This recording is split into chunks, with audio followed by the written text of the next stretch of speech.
नमस्कार। आज म्यूज़िक की तीसरी क्लास में आप सभी लोगों का स्वागत है। मैं आप लोगों को आज ताल के विषय में बताऊंगी। हम सभी लोग जानते हैं संगीत में गायन, वादन और नृत्य तीनों का समावेश होता है, तब संगीत पूरा होता है। तो उसके जो दो स्टेप्स होते हैं, पहला होता है स्वर, जिसके बारे में मैं आपको पहले ही बता चुकी हूँ, और दूसरा होता है लय। लय जो है वो स्वर से भी ज़्यादा इम्पोर्टेंट होता है, बहुत महत्वपूर्ण होता है, क्योंकि स्वर लय के बिना स्वर की भी उत्पत्ति संभव नहीं है। अब लय क्या है? लय एक टेम्पो है, एक स्पीड है, जिसमें बीट्स को कैलकुलेट करके रिदम तैयार की जाती है। रिदम की यानी कि ताल, जो कि आज हमारा टॉपिक है। तो देखते हैं ताल के विषय में। सबसे पहले मैं आपको बताऊंगी ताल। ताल को इंग्लिश में रिदम भी कहा जाता है। ताल तल धातु से इस शब्द की उत्पत्ति हुई है। तल धातु को मीनिंग होता है आधार। संगीत की तीन विधाएं हैं, गायन, वादन और नृत्य। इन तीनों का आधार प्रदान करने वाला जो तत्व है वो है ताल। तो आज जानते हैं कि ताल में हम किस प्रकार से कैलकुलेशन कर सकते हैं। सबसे पहले मैं आपको एक एग्जाम्पल के तौर पे बताऊंगी। हमने पहली क्लास में स्वरों को गाया था, जैसे सा रे गा मा पा धा नी सा। अब यही मैं आपको दूसरे तरीके से गा के बताऊंगी।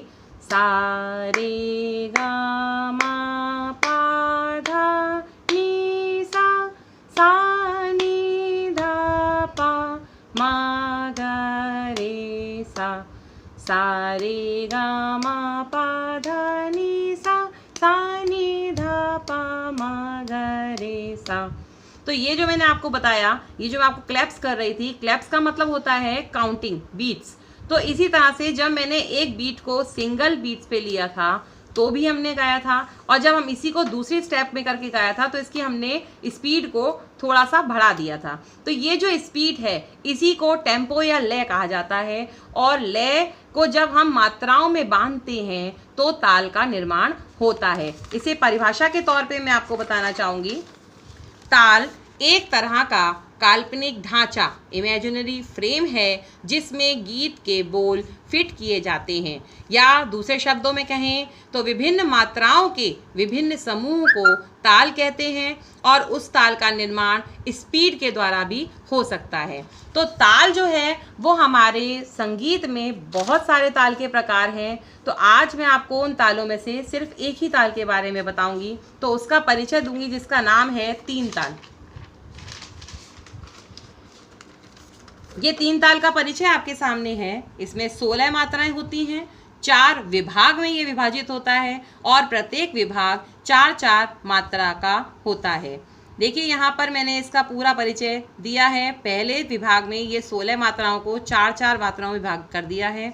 उसके बाद नीचे ये जो शब्द लिखे हैं इनको बोल कहा जाता है, जो कि संगीत में तबला या हारमोनियम या तबला, ढोलक, इन सब में प्रयोग किया जाता है। और ये नीचे इसके चिन्ह दिए होते हैं, जिससे ये पहचान में आता है कि इसको किस तरह से बजाना है। तो आज मैं आपको इन मात्राओं को ताली पे प्रयोग करके बताऊंगी कि किस तरह से इसे इंडिकेट करते हैं। देखिए, सबसे पहले यहाँ पर हम पहला बीट जब देते हैं तो उसको एक मात्रा माना जाता है। ये एक मात्रा, उसके बाद एक फिंगर से दूसरी मात्रा, दूसरे फिंगर से तीसरी मात्रा, और तीसरे फिंगर से चौथी मात्रा। यहाँ 4 मात्राएं एक विभाग की पूरी हुई। जब हमें दूसरा विभाग शुरू करना होता है तो हम फिर एक ताली देते हैं। उसके बाद फिर ये 1, 2, 3, 4 मात्राएं पूरी हो गई। उसके बाद फिर जब हमें तीसरा विभाग शुरू करना है तो हमने आपको यहाँ पर जब चिन्ह दिखाया था तो ये 0 चिन्ह था। तो 0 का मतलब होता है कि फिर यहाँ हमें ताली नहीं देनी है। तो इसे हम कैसे प्रकट करते हैं? दूसरे हाथ की खाली दिखाकर 1, 2, 3, 4 इस तरह से। और जब लास्ट वाला विभाग आता है तो फिर दोबारा हम एक ताली लेके फिर 2, फिर 3, ये 4। तो इस तरह से हम पूरे हाथ पे आपको 16 मात्राओं को बजा कर दिखा सकते हैं। अब इसी के साथ हम बोल को इसमें जोड़ते हुए आपको ताल दिखाऊंगी कैसे बजाते हैं। धा, धिन, धिन, धा, धा, धिन, धिन, धा, धा, तिन, तिन, ता, ता, धिन, धिन, धा। तो इस तरह से हम संगीत में तालों को अपने हाथ पे प्रदर्शित करके दिखा सकते हैं। तो ये आज 3 ताल के बारे में मैंने आपको बताया। आगे की अपनी क्लास और वीडियो में मैं आपको और तालों के बारे में बताऊंगी। धन्यवाद।